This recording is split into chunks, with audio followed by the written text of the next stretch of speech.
स्वागत है आपका हमारी bed time stories Hindi YouTube channel पर। अगर आपको हमारी कहानियां पसंद आ रही है तो हमारे चैनल को सब्सक्राइब करना ना भूले। तो चलिए शुरू करते हैं आज की नई कहानी। एक समय की बात है, एक राजा था जिसे अपने बुद्धिमान होने का बड़ा घमंड था। उसका विश्वास था कि पूरे राज्य में एक भी ऐसा नहीं है जो उसे धोखा देकर साफ निकल जाए। एक दिन यह बात उसने अपने मंत्रियों से कही। सबने हामी भर दी सिवाय एक के। राजा को बड़ा आश्चर्य हुआ। क्या तुम नहीं मानते कि मुझे धोखा देना नामुमकिन है? नहीं महाराज, मैं नहीं मानता, मंत्री ने कहा। हो सकता है यह बात औरों पर लागू होती हो, लेकिन मैं अच्छी तरह से जानता हूँ कि कुछ सुनार अपने ग्राहकों के साथ धोखा करते हैं, हमारे अपने राज्य में भी। राजा बोला, मैं नहीं मानता। मैं सभी सुनारों को बुलाऊंगा और उनसे खुद बात करूंगा। पर महाराज, अगर यह बात सच भी है तो क्या वे लोग स्वीकार कर लेंगे?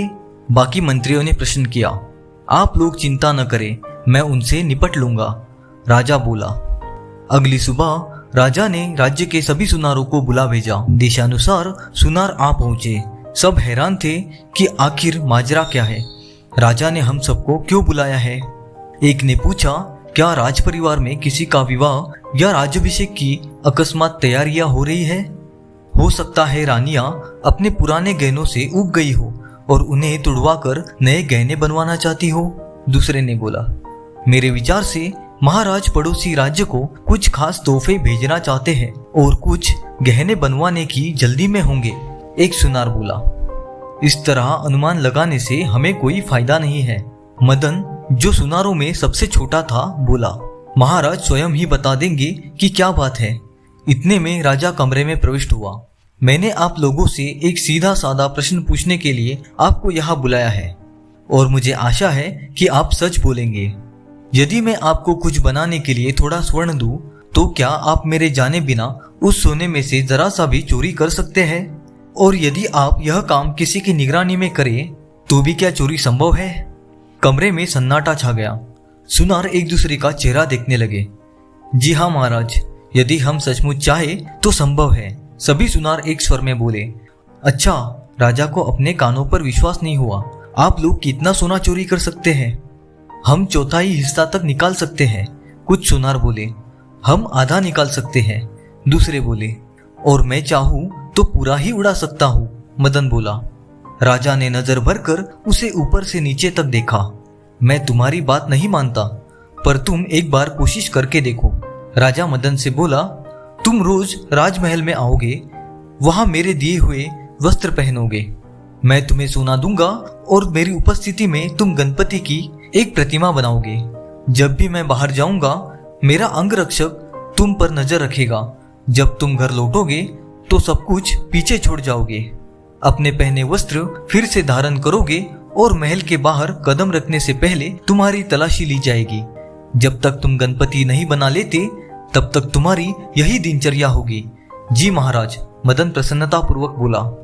एक बार फिर सोच लो, क्या तुम यह कर पाओगे? राजा ने पूछा। जी महाराज, मुझे विश्वास है कि मैं यह कर लूंगा, मदन बोला।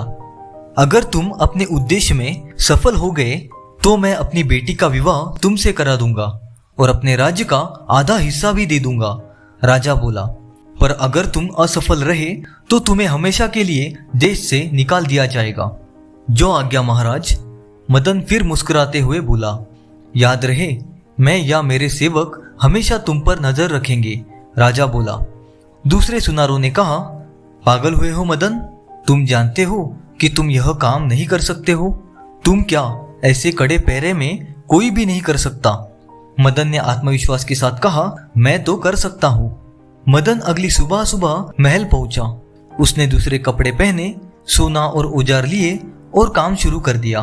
राजा के पहरेदार दिन भर उसे घेरे रहते। अधिकतर राजा भी वही आसपास रहता।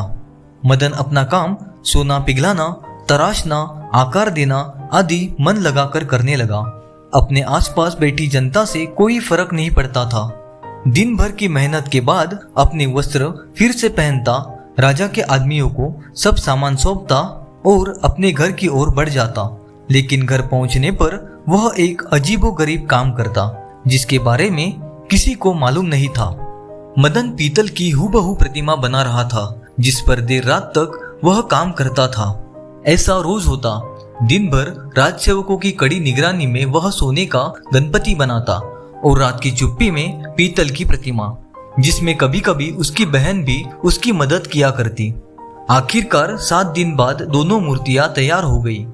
7वें दिन मदन ने गणपति की सोने की प्रतिमा उठाकर सबको दिखाई। क्या यह पूरी हो गई? राजा की आवाज में उत्सुकता थी।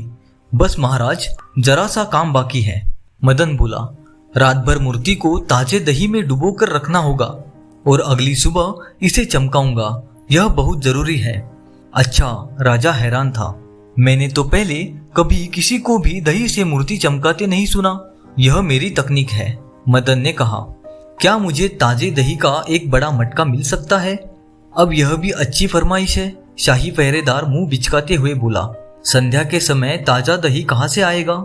आमतौर पर लोग रात में दही जमाते हैं जिससे कि वह सुबह तैयार हो जाए। तुम्हें दही चाहिए था तो सुबह क्यों नहीं बताया? हम थोड़ा दही जमा कर रखते। मैं बिल्कुल ही भूल गया था, मदन बोला। क्या बाजार से भी नहीं मिल सकता? तभी उन्होंने एक युवती को सिर पर बड़ा सा घड़ा लिए सड़क की ओर जाते हुए देखा। तुम क्या बेच रही हो? पहरेदार जोर से चिल्लाया। ताजा दही, युवती बोली। आज मुझे घर से आने में देर हो गई और मेरा दही बिका ही नहीं। अब इसे वापस घर ले जा रही हूँ। रुको, राजा का नौकर बोला। इसे यहाँ लाओ, इसे हम खरीद लेंगे। भगवान का शुक्र है, मदन बोला। मुझे तो चिंता हो रही थी। सोच रहा था कि दही नहीं मिला तो फिर क्या करूंगा। लड़की दही का घड़ा लेकर आ गई। मैं पहले इसकी जांच करूंगा, मदन बोला। जाने अच्छा भी है या नहीं। मुझे जब तक इसके पैसे नहीं मिलेंगे तब तक तुम्हें हाथ नहीं लगाने दूंगी। ताजा माल है। तुमने अगर खराब कर दिया तो आधे दाम पर भी कहीं नहीं बिकेगा, समझे? अच्छा ठीक है, हम खरीद लेते हैं, मटके के अंदर झांकते हुए मदन बोला। ठीक ही लगता है, कहते हुए उसने गणपति की स्वर्ण प्रतिमा घड़े में डाल दी। राजा ने लड़की को सोने की अशरफी दी। वह जाने ही वाली थी कि मदन ने उसे फिर आवाज दी। मुझे यह दही अच्छा नहीं लगा, वह बोला। इसमें पानी ज्यादा है और इससे मूर्ति में वह चमक नहीं आएगी। मैं कल सुबह ताजा दही लेकर अपना काम करूंगा। और मैं क्या इस दही का अचार डालूं? लड़की गुस्से में बोली। अब तो इसे कोई खरीदेगा भी नहीं। खाओ, फेंको, जो मन में आए वो करो, मदन ने घड़े में से मूर्ति को निकालते हुए कहा। और खबरदार, ज्यादा बड़बड़ की तो। भूल गई, महाराज ने इसकी कीमत दी है। लड़की ने घड़ा उठाया और मुंह में कुछ बड़बड़ाती हुई चली गई। अगले दिन मदन ने मूर्ति ताजे दही से चमकाई और राजा के हाथ में दे दी।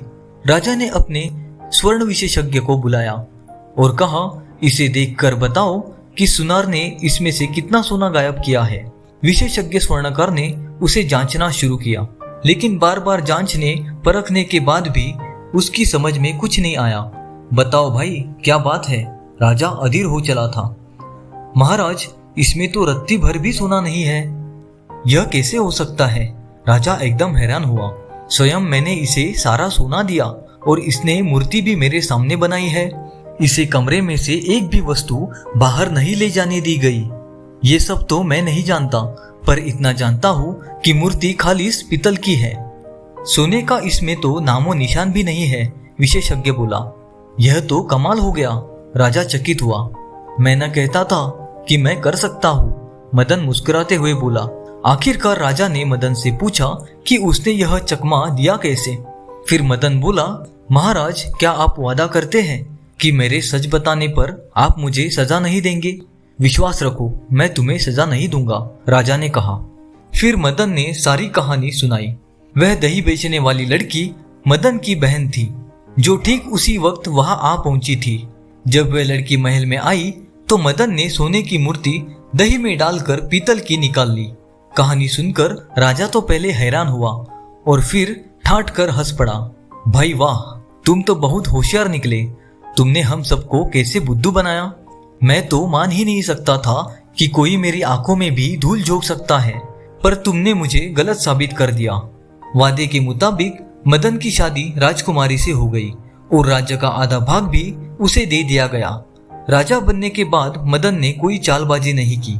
कई वर्षों तक उसने प्रजा का स्नेह पाया और राजा के श्रेष्ठतम राजाओं में उसका नाम गिना जाने लगा।